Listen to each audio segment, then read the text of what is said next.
The air in the Sapphire Lounge didn't just move, it shattered. Physics tells us that sound travels at 767 miles per hour, but in the VIP wing of Manhattan's most guarded sanctuary, time didn't follow the laws of science. Time followed the whims of Vincenzo Enzo Moretti. When his hand, a hand manicured to perfection, adorned with a 4-carat pinky ring, collided with the soft tissue of Claraara Evans's cheek, the sound wasn't a slap. It was a gunshot, a crack of leather against bone that echoed off the mahogany paneling and sent a physical tremor through the floorboards. The world slowed to a crawl. A heavy crystal decanter of Macallan 30-year-old Scotch, worth more than Claraara's yearly rent in Queens, slipped from her trembling fingers. It seemed to hang in the air for an eternity, the amber liquid swirling inside like a captured storm. When it finally met the marble floor, it didn't just break. It detonated. Shards of glass, sharp as diamonds, sprayed across the expensive Italian loafers of the men sitting at table 4. The scent of peat, smoke, and old oak exploded into the room, mixing with the metallic, iron-heavy smell of fresh blood. Claraara didn't scream. She didn't have the breath for it. Her head was snapped to the side by the sheer velocity of the blow. She felt the skin of her cheek split, a hot, searing line of fire blooming across her face. Her vision tunneled.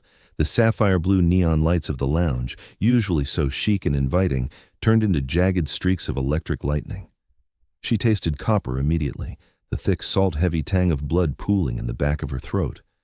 The silence that followed was more violent than the slap itself. The jazz quartet on the small stage in the corner had stopped mid-note. The saxophonist stood frozen, his finger poised over a brass key, eyes wide and fixed on the center of the room.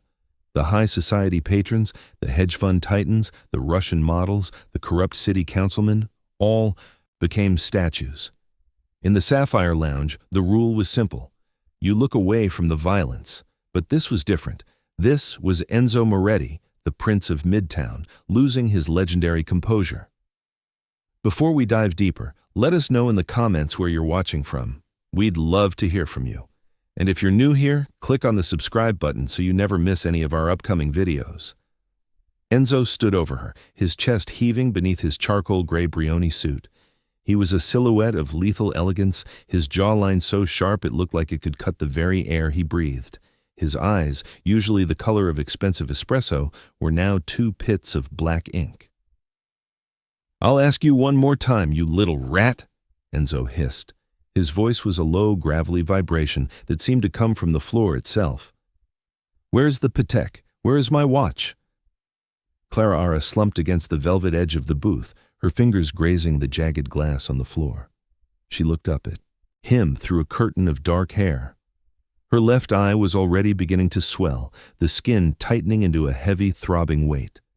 She saw the men around him, Luca, a man built like a brick wall with a face like a hatchet, and the others, all waiting for the signal to finish what the slap had started.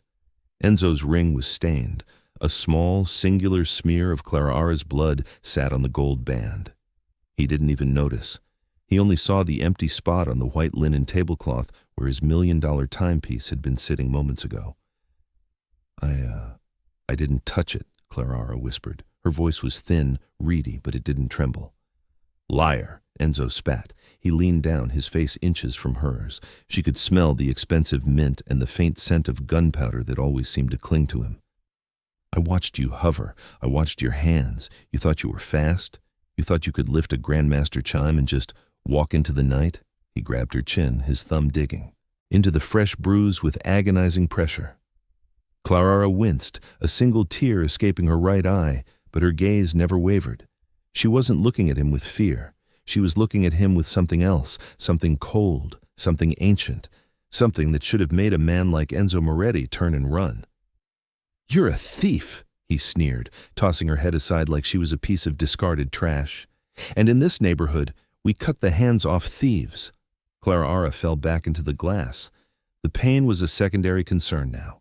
Deep in the lizard brain of her psyche, the survival instinct she had suppressed for 4 years, the life she had tried to bury in textbooks and waitressing shifts, roared back to life.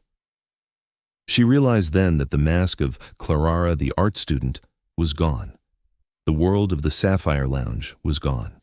She was back in the world of shadows, where blood was the only currency that mattered. Slowly, deliberately, she reached into the hidden pocket of her apron. Luca tensed, his hand darting toward the holster beneath his armpit. "Boss, she's reaching." Enzo didn't flinch.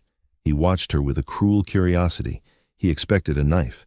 He expected a desperate, clumsy swing from a girl who had nothing left to lose.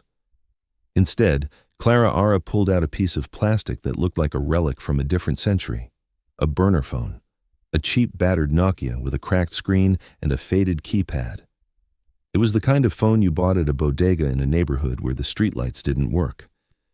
Enzo let out a sharp, dry laugh that sounded like dead leaves skittering across a sidewalk. "What's that? You calling the 17th precinct? Go ahead, sweetheart. I pay their mortgage. You want to report a crime? I am the crime." The patrons chuckled nervously, the tension breaking just enough for someone to take a sip of their drink.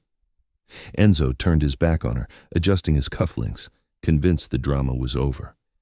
He was a man who owned the city, man who believed the world was a map of his own making. He didn't realize that in 10 seconds he was going to lose everything. Claraara didn't look at the keypad. She didn't have to. The number was burned into her soul, a tether to a life she had sworn she would never return to. She held down the one key. The phone didn't have a sleek interface. It didn't have a high-definition ringtone. It emitted a tinny, mechanical hum as it dialed a sequence that bypassed 3 different encrypted servers across 2 continents. The line rang once. Enzo turned back, his brow furrowed. He saw the way Claraara was standing now. She wasn't slouching. She wasn't cowering. She was sitting amidst the shattered glass like it was a throne of crystal. She wiped the blood from her lip with the back of her hand, a defiant, a regal gesture that stopped Enzo's heart for a reason he couldn't yet name. Click. The line opened. The silence on the other end of the phone was more terrifying than any threat Enzo had ever uttered. It was a silence that carried the weight of the Mediterranean, the heat of the Sicilian sun, and the cold darkness of 1,000 unmarked graves. Claraara stared directly into Enzo's espresso-colored eyes. The temperature in the Sapphire Lounge seemed to drop 20 degrees. "Daddy," she whispered. And just like that, the Prince of Midtown was no longer the predator. He was the prey. He just didn't know it yet. Before we reveal the voice on the other end of that line, the voice that made the most feared man in New York freeze in his tracks, I have to ask you something. In the underworld, the code of silence is everything. But when the person you've wronged has a name that can move armies, silence isn't a shield, it's a shroud.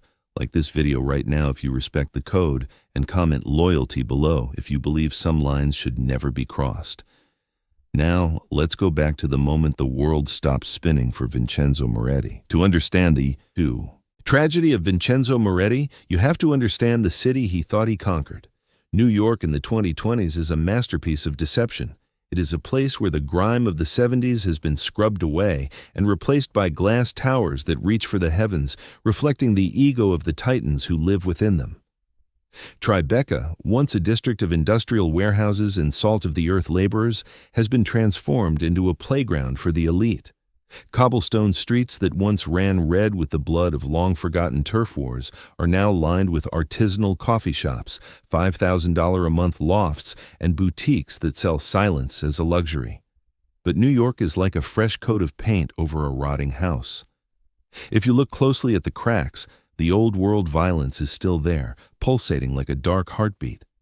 At the center of this sanitized jungle stood the Sapphire Lounge. It wasn't just a club. It was a sovereign state, located in the belly of a converted 19th century sugar refinery. The Sapphire was the exclusive haunt of those who moved the needle of the world. To get past the velvet ropes, you didn't just need money, you needed a pedigree. The air inside didn't smell like the rain-slicked trash of the Manhattan streets outside. It smelled of leather and leverage. It smelled of imported Cuban tobacco, vanilla-scented perfume that cost more than a mid-sized sedan, and that specific metallic ozone that comes from a high-end air filtration system working to mask the scent of men who are sweating through their silk shirts because they owe the wrong people. The lighting was a tactical choice, low-voltage sapphire neon that carved the room into shadows. It made everyone look like a movie star or a ghost. And then there was Enzo. Vincenzo, Enzo Moretti, was the ultimate product of this new, polished era. At 32, he was a force of nature. He didn't look like the mobsters of the old movies.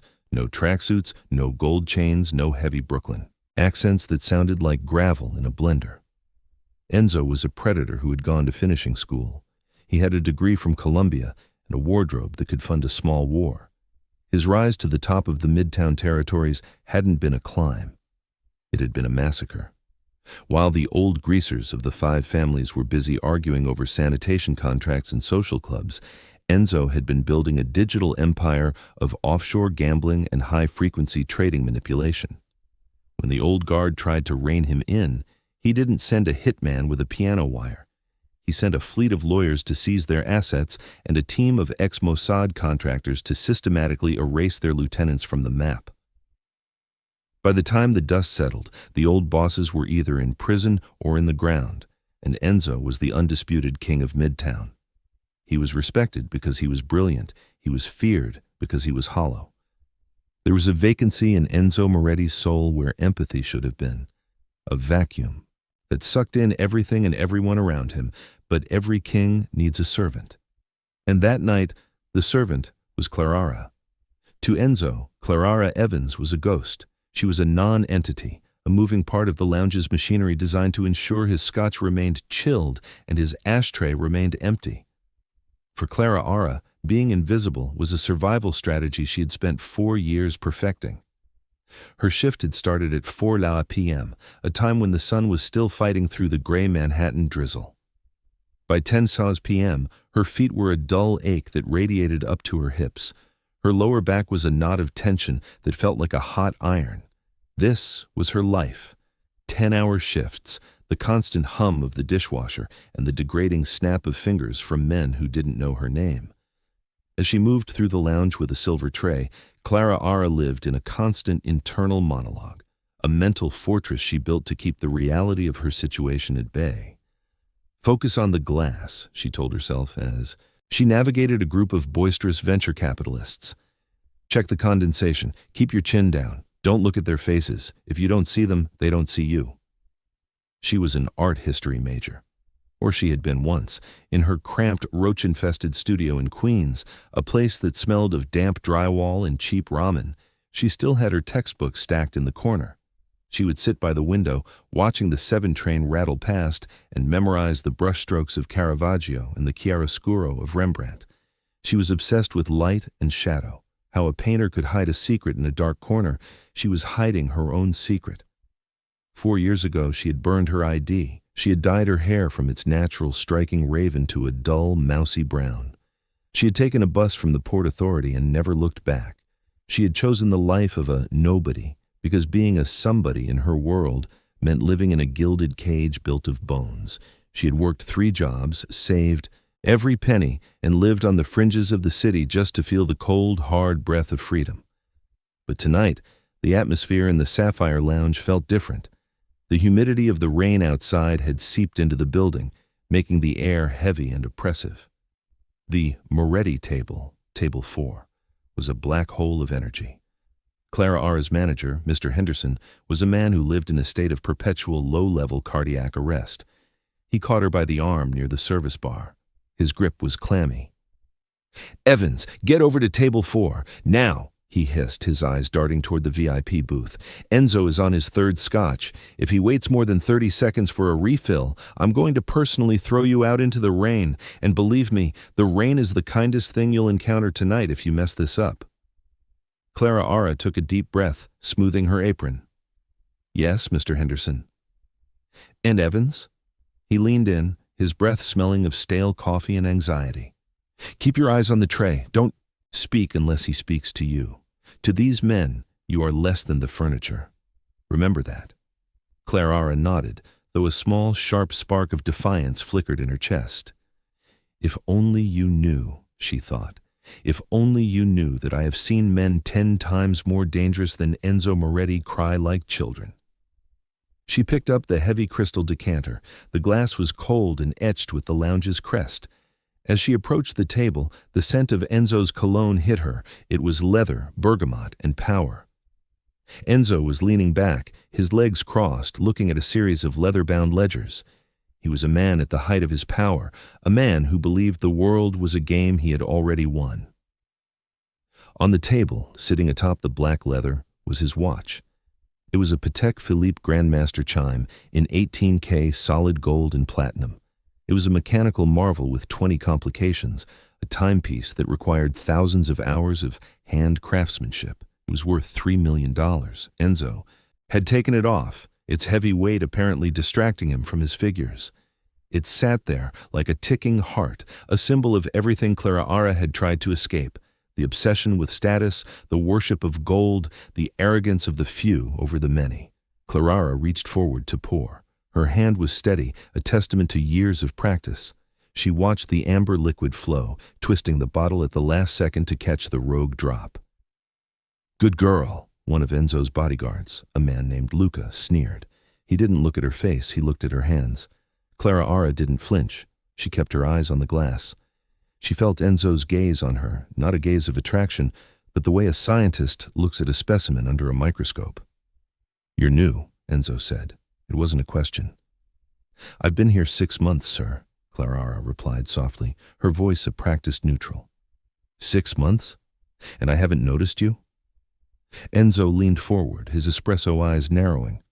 "That's a talent. Being. That boring is a skill in a place like this." "I try to be efficient, sir." "Efficient," Enzo repeated the word as if it were a foreign language. "Get out of here. You're hovering. I hate hoverers." As Claraara turned to leave, she felt a chill run down her spine that had nothing to do with the air conditioning. It was the feeling of a trap door opening.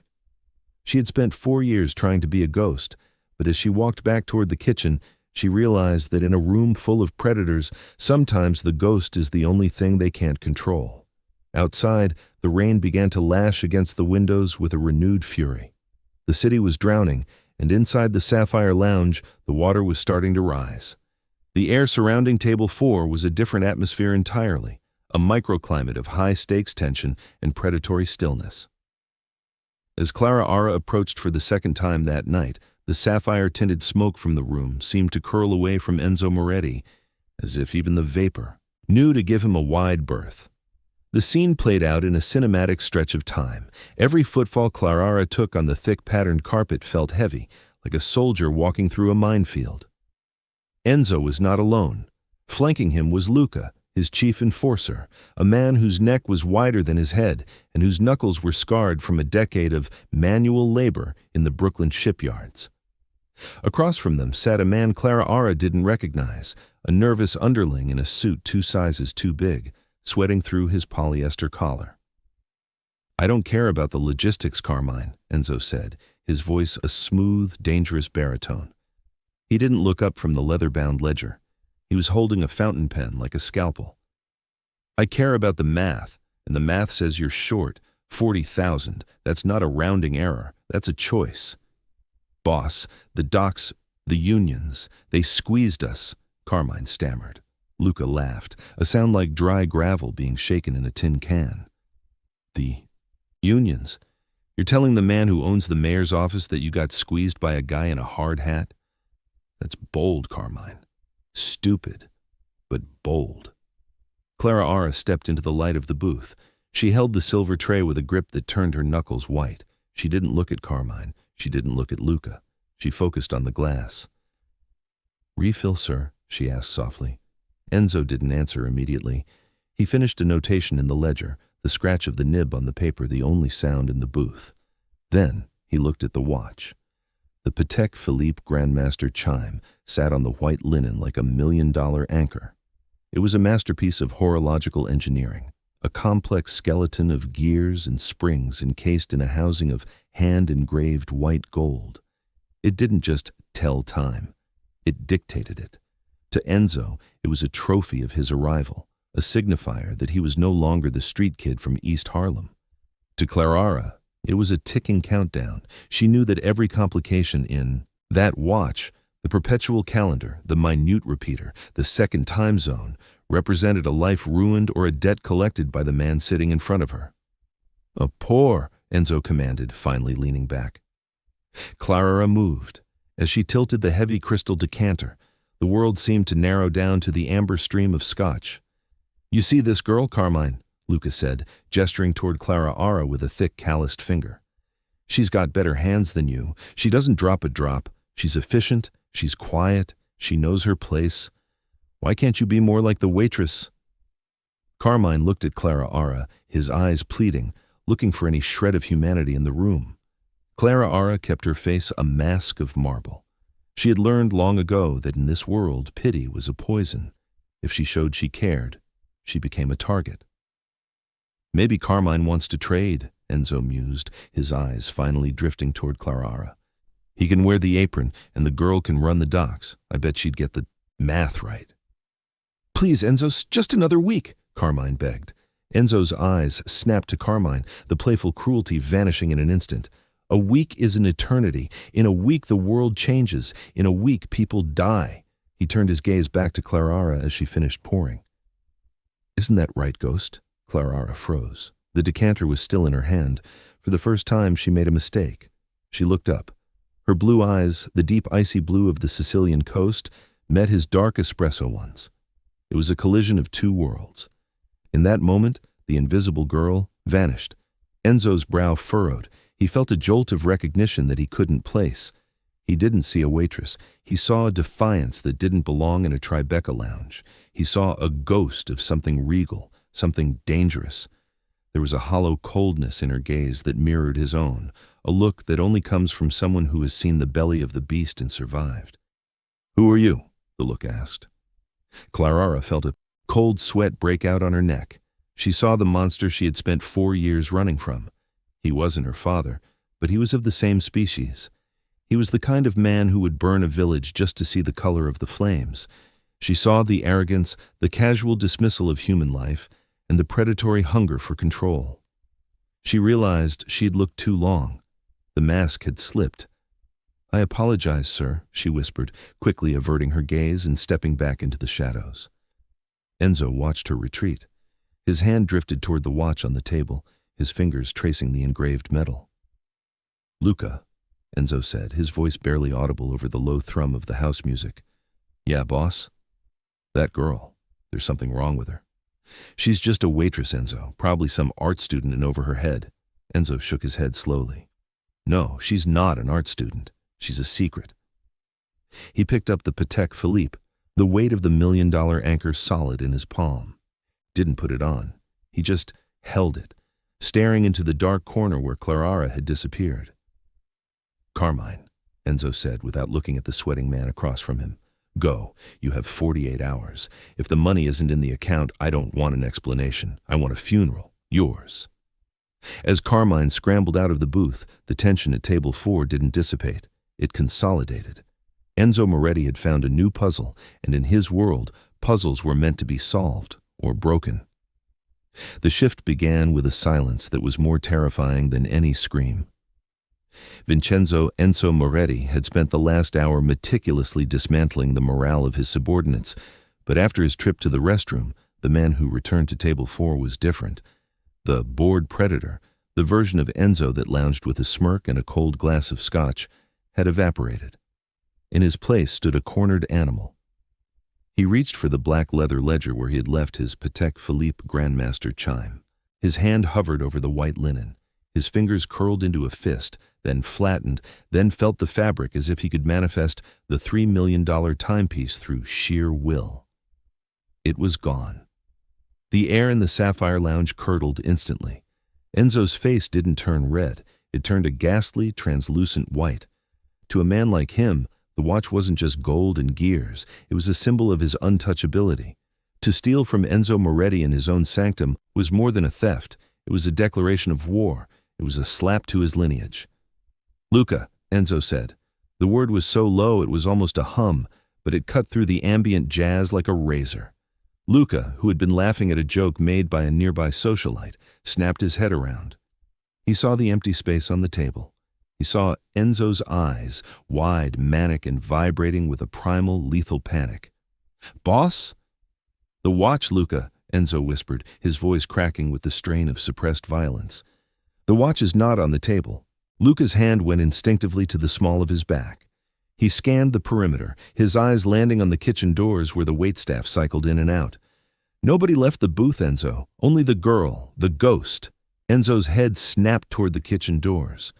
In his mind, the mystery of Claraara's eyes, the defiance he had sensed earlier, suddenly had a motive. She wasn't a secret daughter of a fallen king. In his twisted paranoid logic, she was a professional.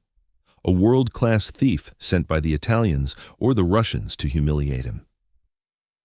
"Bring her to me," Enzo commanded. Then, his voice rose into a roar that shattered the carefully curated atmosphere of the lounge. "Nobody leaves. Lock the elevators. Cut the music." The Sapphire Lounge died. The lights were thrown to full-spectrum white, the kind of ugly clinical light used in interrogation rooms.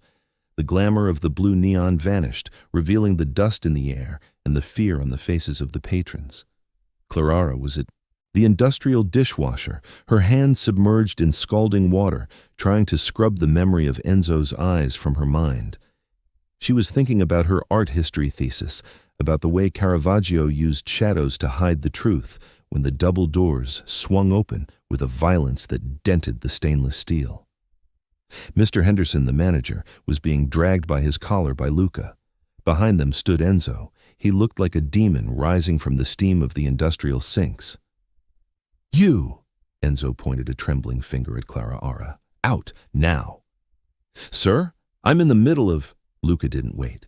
He grabbed Claraara by the upper arm, his thumb digging into the muscle with enough force to bruise.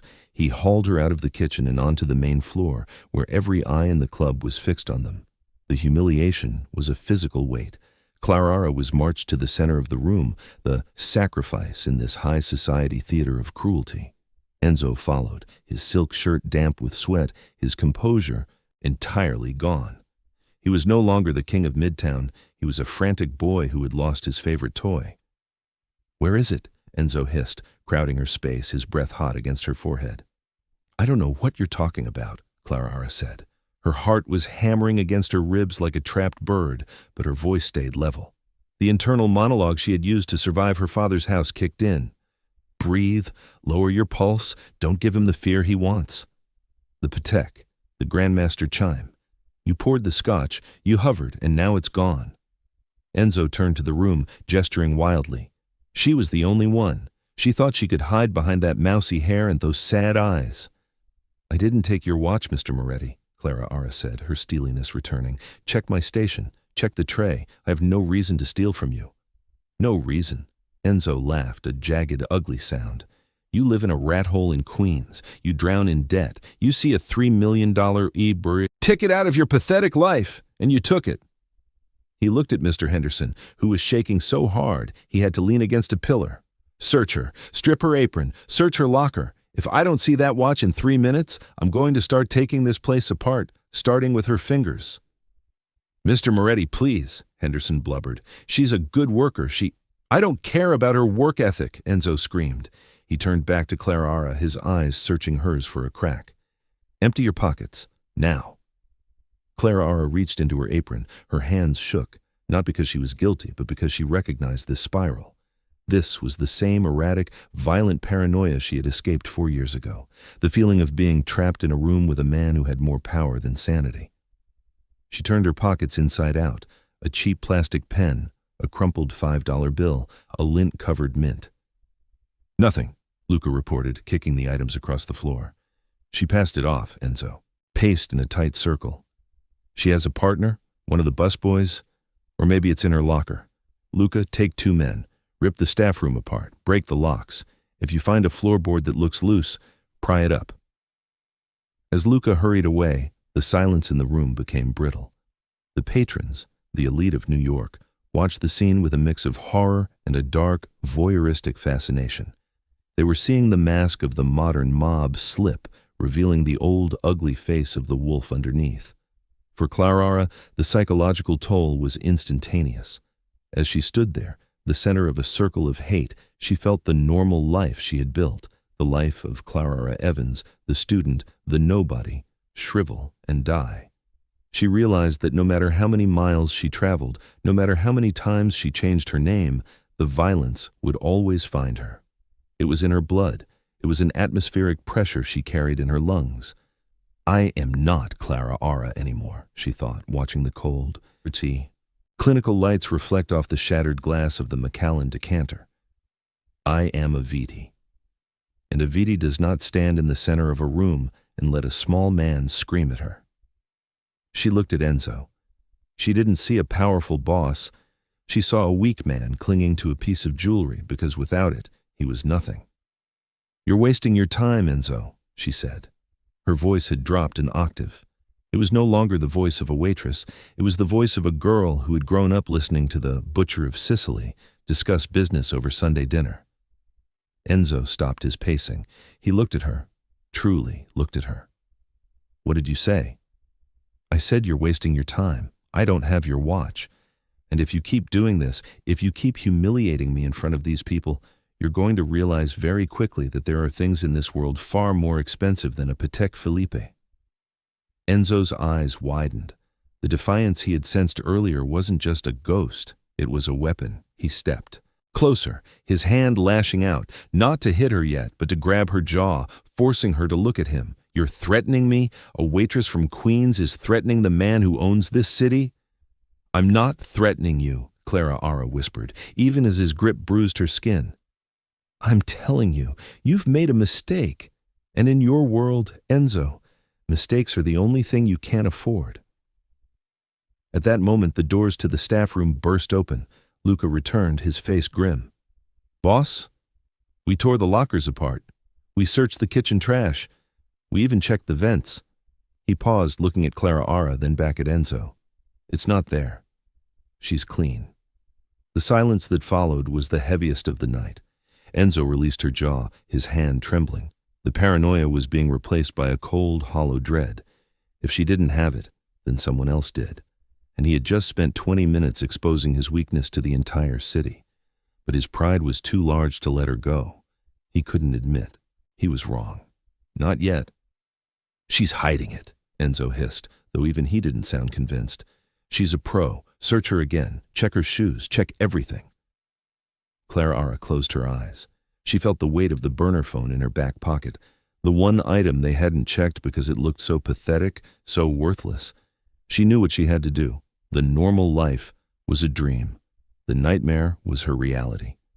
And it was time to wake the monster. This story is descending into a darkness that even the bright lights of Manhattan can't hide. We are at the point of no return. Before we see what happens when Claraara finally dials that number, I want to know, what time is it where you are watching this from? And what city are you in? Let me know in the comments. It helps us keep the lights on here at Noir Episodes. Now, let's see the moment the Prince of Midtown realizes he's just stepped into a trap laid by his own arrogance. To understand the mechanics of the tragedy, unfolding at table 4, one must look away from the center of the room and toward the velvet shadows of the corner booth. There sat Bianca Miller. If New York was a theater, Bianca was an actress perpetually waiting for her cue. At 24, she was a symphony of high-end artifice, bleached blonde hair that cost a month's rent, a nose sculpted by the finest surgeons on Park Avenue, and eyes that were always scanning the room for a camera that wasn't there. She had been seeing Enzo for 3 weeks. To Enzo, she was an accessory, like a silk tie or a polished shoe. To Bianca, Enzo was a golden ticket to a world that didn't require waiting for a break. 15 minutes earlier, while Enzo had stepped away to the restroom to splash cold water on his face and recalibrate his ego, Bianca had been left alone with the $1 million anchor. She had stared at the Patek Philippe as it sat atop the black leather ledger. The way the sapphire neon caught the platinum casing made it look like a fallen star. Bianca's mind worked in simple, desperate arithmetic. Last week she had begged Enzo for $5,000, a loan for an elite acting conservatory in the village. Enzo hadn't even looked up from his phone. "Get a job, Bianca. I don't pay for hobbies," he had said. The humiliation of that dismissal had festered.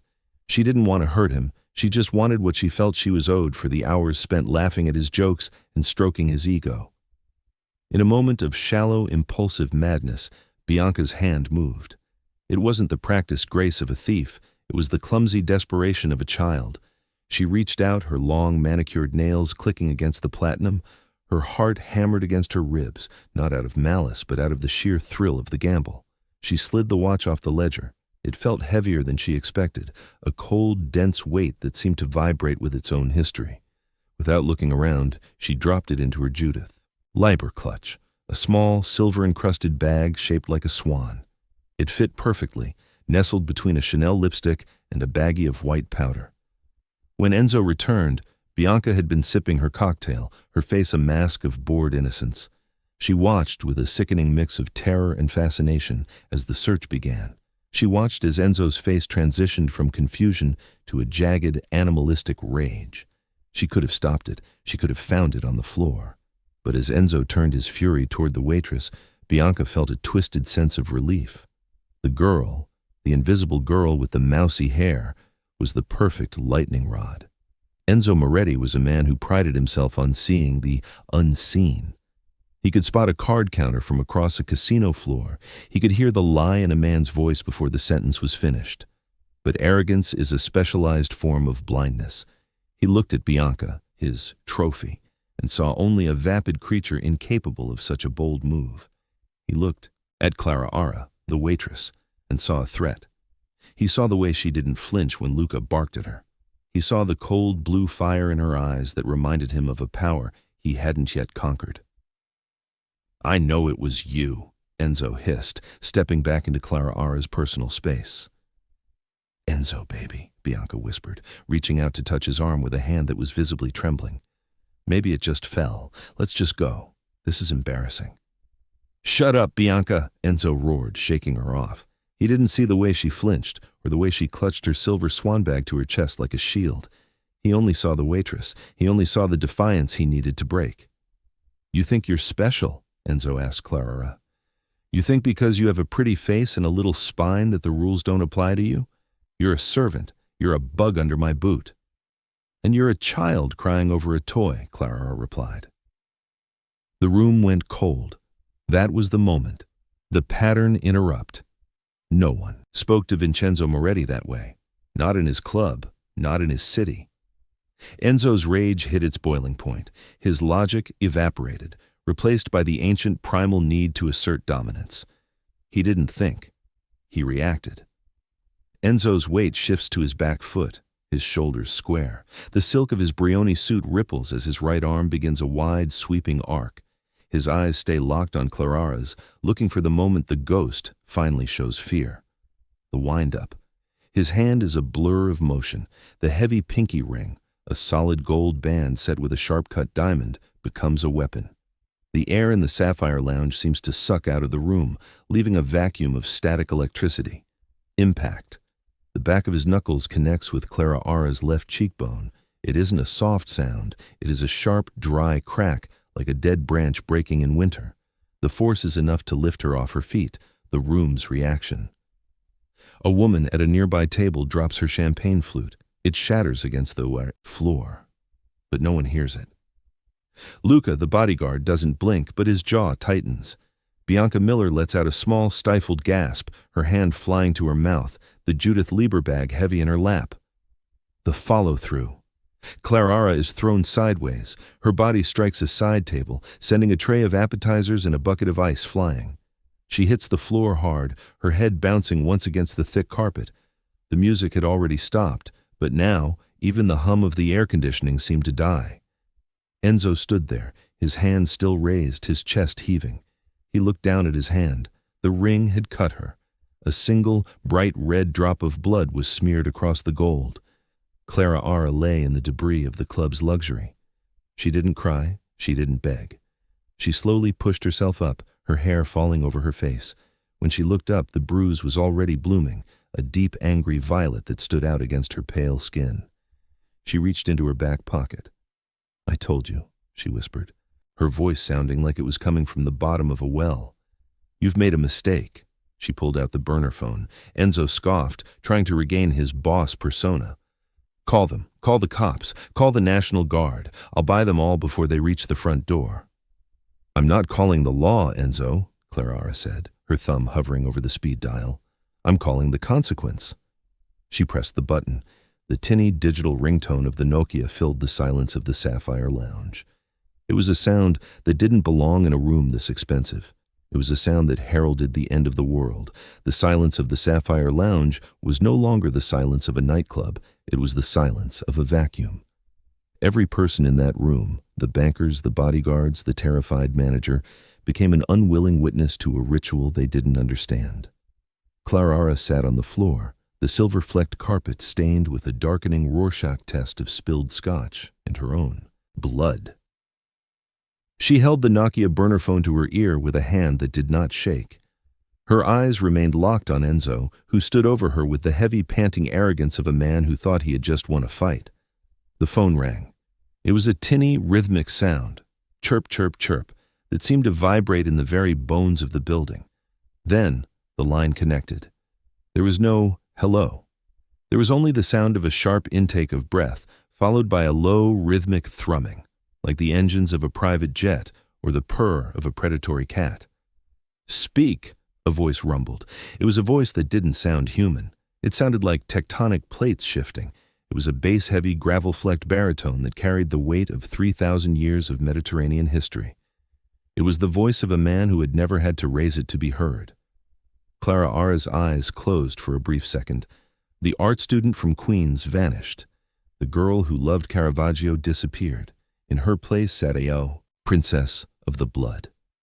"Daddy," she whispered. Her voice was small, but in the dead air of the lounge, it carried like a thunderclap. On the other end of the line, 3,000 miles away, in a fortress carved into the limestone cliffs of Palermo, a glass shattered. The sound of the breaking crystal was audible through the speaker of the cheap Nokia. "Clara?" The voice changed instantly. The coldness didn't vanish, but it was joined by a frantic, desperate heat. "Clara, is that you, Toro? My little bull?" "Yes, Daddy, it's me." 4 years, the voice groaned, a sound of pure, unadulterated agony. The trackers went dark. "I looked for you in London. I looked for you in Paris. Where are you?" "I'm in New York, Papa. I'm at a club called the Sapphire Lounge." She paused, her eyes drifting to the red smear on Enzo's ring. "I need help. A man named Vincenzo Moretti. He thinks I'm a thief. He hit me, Papa. He slapped me in the face." The silence that followed on the other end of the line was the most terrifying sound Enzo had ever heard. It wasn't the silence of a person thinking.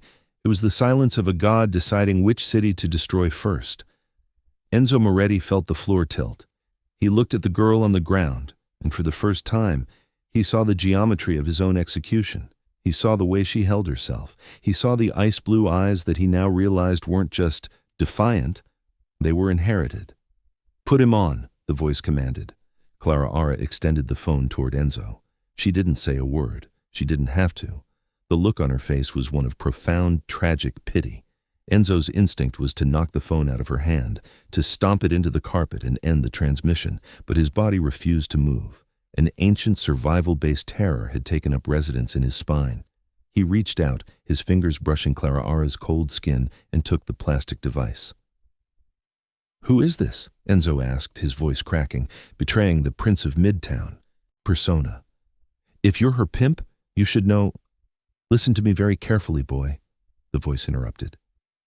It was a whisper now, a sound that felt like a piano wire tightening around Enzo's throat. "Do not speak. If you speak, I will consider it a confession, and I will hang your tongue from the Brooklyn Bridge before the sun rises."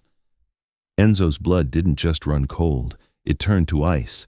It crystallized in his veins, making his limbs heavy, and his lungs feel like they were filled with broken glass. "My name," the voice continued, "is Alessandro Viti." The name hit Enzo like a physical blow. He felt his knees buckle. The phone nearly slipped from his sweat-slicked palm. Around him, the older men in the room, the ones who remembered the 90s, the ones who had seen the old wars, visibly paled. Luca, the bodyguard, took a step back, his hand falling away from his holster as if the weapon itself were now radioactive.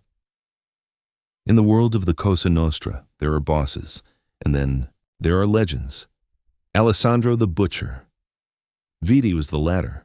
To the FBI, he was a ghost, a target of interest, who had navigated 5 decades of RICO indictments without a single day in a cell. He was the head of the Sicilian Commission, the man who had unified the warring families of Palermo by systematically removing the heads of anyone who disagreed with him. He earned his nickname not just because of the violence, but because of the precision. Legend had it that in 1994, when a rival clan had threatened his wife, Viti didn't go to war. He simply disappeared for 48 hours. When he returned, every male member of that clan, down to the third cousins, was found in a refrigerated meat truck, professionally processed and wrapped in butcher paper. No mess, no fingerprints, just a message. The FBI feared him because he didn't follow the American rules. He didn't care about money. He cared about onore. He didn't care about the news. He cared about blood. He was the man who had supposedly ordered the assassination of a Supreme Court justice by blowing up a highway with 500 kilograms of TNT. He was the history of violence itself, a relic of an era when the Mafia was a shadow government, not a social club. And Enzo Moretti, the man who thought he was a king because he owned a few blocks in Manhattan, had just backhanded his only daughter. I don't believe you, Enzo stammered into the phone, his arrogance making one last pathetic stand. Viti has no daughter. His family is in Palermo. She's a waitress. She's a nobody from Queens. Look at her eyes, Vincenzo, Viti growled. Look at her eyes and tell me she is not a Viti. Tell me you don't see the ice. Tell me you don't see the storm. Enzo looked down. Claraara was standing now, brushing the glass from her apron with a terrifying, rhythmic calm. She looked at him, and Enzo saw it. The same shape of the jaw. The same unblinking, predatory focus. He was looking at the daughter of the Reaper. If there is a scratch on her, Viti continued, his voice trembling with a promised violence that made the air in the lounge hum, I will burn New York to the ground to find you. I will buy your men. I will buy your police. I will buy the very air you breathe. And when I find you, I will not kill you. I will peel the skin from your bones inch by inch while you scream for a mercy I do not possess. Enzo's legs finally gave out. He slumped into the velvet booth, the phone pressed to his ear like a death warrant. Sir, I didn't know, Enzo whispered, the sweat pouring down his face, ruining his $5,000 suit. My plane leaves in 10 minutes, Viti said. You have until I land to fix this. If she is not treated like a goddess when I walk through those doors, the Moretti bloodline ends with you. Do you understand, boy? Yes, Enzo croaked. I understand. Give the phone back to my daughter. Enzo handed the phone back with a hand that shook so violently the Nokia rattled. Claraara took it. I'm here, Papa. Stay there, Toro. Do not move. Do not let them touch you. The fire is coming. The line went dead with a soft, final click. Claraara lowered the phone and tucked it back into her apron. She looked at the room, the frozen patrons, the trembling bodyguards, and finally, the broken man sitting in the booth. She wiped a stray drop of blood from her lip and tilted her head, a small, cold smile touching her mouth. He's coming, isn't he? She asked softly. Enzo Moretti couldn't speak. He could only nod. The Prince of Midtown was gone. In his place was a man who had just realized that the invisible girl was the most dangerous thing in the city. If you were in Enzo's shoes right now, knowing that the most dangerous man on the planet is currently in the air, flying toward you with an army of ghosts, what would you do? Would you try to run, knowing there's nowhere to hide? Or would you do what Enzo's about to do and beg for a mercy you don't deserve? Comment run or beg below. This is Noir Episodes, and the storm has just touched down. The Sapphire Lounge was no longer a club. It had become a waiting room for the afterlife. The air, once thick with the arrogance of New York's elite, was now thin and cold, vibrating with the collective terror of 100 people who had just watched a god fall. Vincenzo Enzo Moretti sat in the velvet booth, but he didn't look like a king. He looked like a man who had been hollowed out. His eyes were wide, fixed on the burner phone in Claraara's hand, as if it were a ticking bomb. The realization of what he had done, The specific, irreversible nature of his mistake was a physical weight that made his breathing shallow and jagged. "Luca," Enzo croaked. His voice was a ghost of its former self, dry as parchment. Luca, the man who had been built to absorb impact, looked as if he were made of glass. "Boss?" "A chair," Enzo commanded, his voice gaining a desperate, frantic edge. "Get the velvet armchair from the VIP suite, the one with the gold trim. Bring it here, right now." Luca didn't ask why. He moved with a speed that bordered on panic, dragging the heavy plush chair across the marble floor. The sound of the wood legs screeching against the stone was like a fingernail on a chalkboard, cutting through the silence. He placed it in the center of the floor, exactly where Claraara stood amongst the shards of the Macallan bottle. "Sit," Enzo said to Claraara. It wasn't an order, it was a plea. He was looking at her the way a drowning man looks at a life raft. "Please, sit down." Claraara didn't move. She stood tall, her apron stained with blood and booze, looking at the man who had just struck her. She saw the sweat breaking out on his forehead. She saw the way his manicured hands were shaking. The role reversal was total. The predator was now the supplicant. "I'm fine standing, Mr. Moretti," she said, her voice sounding like a bell in the stillness. "I have tables to clear. I wouldn't want to be inefficient." Enzo flinched as if she had hit him back. "You're not clearing tables. You're not doing anything." He turned his head toward the bar, his neck corded with tension. "Henderson, where are you?" The manager appeared from behind the mahogany bar, his face the color of old milk. "Yes, Mr. Moretti." "Ice," Enzo barked. "Get the good ice, the clear cubes from the reserve, and a linen napkin, the finest we have, and a bottle of water. No, bring the Pellegrino, chilled, move." The lounge erupted into a surreal, frantic energy. While the patrons watched in stunned silence, the most powerful man in Tribeca began to play the role of a terrified waiter. Henderson arrived with a silver bucket, the kind used for $10,000 champagne, filled with pristine ice.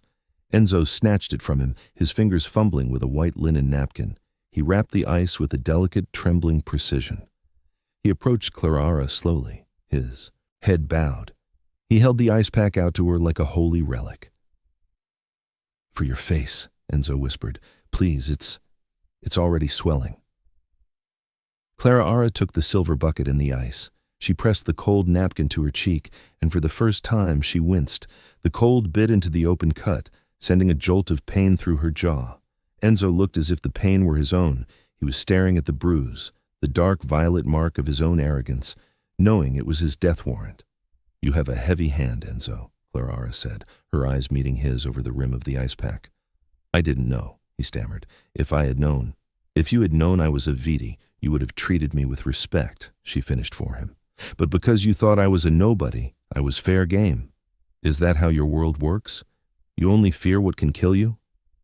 Enzo had no answer. He turned away, his desperation pivoting back to the missing watch. If the watch was found, if he could prove to Alessandro, Viti, that the accusation wasn't just a whim of cruelty, maybe, just maybe, he would only lose a limb instead of his life. "Find it," Enzo roared at his men. "I don't care if you have to tear this building down to the foundation. Find that watch." The next 20 minutes were a display of systematic destruction. Luca and the other bodyguards moved through the Sapphire Lounge like a wrecking crew. They didn't just search, they dismantled. They began with the VIP booths. Knives were produced and the expensive Italian leather cushions were sliced open, the white foam spilling out like guts. Vases worth thousands were smashed against the floor to check for hidden compartments.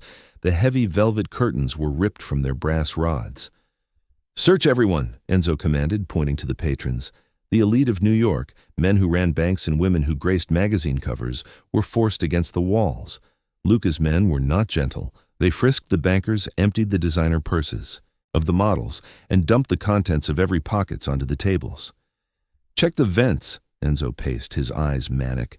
"Check the trash in the bathrooms. If it's in this room, I want it in my hand in 5 minutes." Claraara sat in the velvet armchair, the silver bucket in her lap, watching the chaos. She felt a strange, cold dissociation. For 4 years, she had been a ghost in this city, a girl trying to pay her bills and stay invisible. Now, the city was bending to her will, not because of her, but because of the shadow of the man currently crossing the Atlantic to protect her. The search was coming up empty. Enzo's panic was reaching a fever pitch. He was checking his own Rolex every 30 seconds, calculating the flight time from Palermo to Teterboro. He was a man watching his own executioner's shadow grow longer. "Nothing, boss," Luca reported, his face grim. "We stripped the staff. We checked the kitchen. It's not here." Enzo looked around the room, his gaze landing on the corner where the VIP guests were being held. His eyes stopped on Bianca Miller. Bianca was sitting on a bar stool, her silver Judith Lieber clutch clutched so tightly to her chest that her knuckles were white. She was looking at the floor, her artificial eyelashes fluttering with a frantic, nervous energy. Enzo walked toward her. The crowd parted like he was a leper. He didn't see his girlfriend. He saw a variable he hadn't accounted for. He remembered her asking for the money. He remembered her pout when he said no. "Give me the bag, Bianca," Enzo said. His voice was terrifyingly calm. "Enzo, baby, don't be silly," Bianca wheezed, her voice high and brittle. "I'm on your side. I was so scared for you. That girl, she must have passed it off." "The bag," Enzo repeated. "It's private. You can't just—" Enzo didn't wait. He snatched the silver swan-shaped clutch from her hands. Bianca let out a sharp, bird-like shriek. Enzo popped the clasp and turned the bag upside down over a nearby marble-topped table. A Chanel lipstick rolled across the stone, a compact mirror, a small baggie of white powder, and then, with a heavy metallic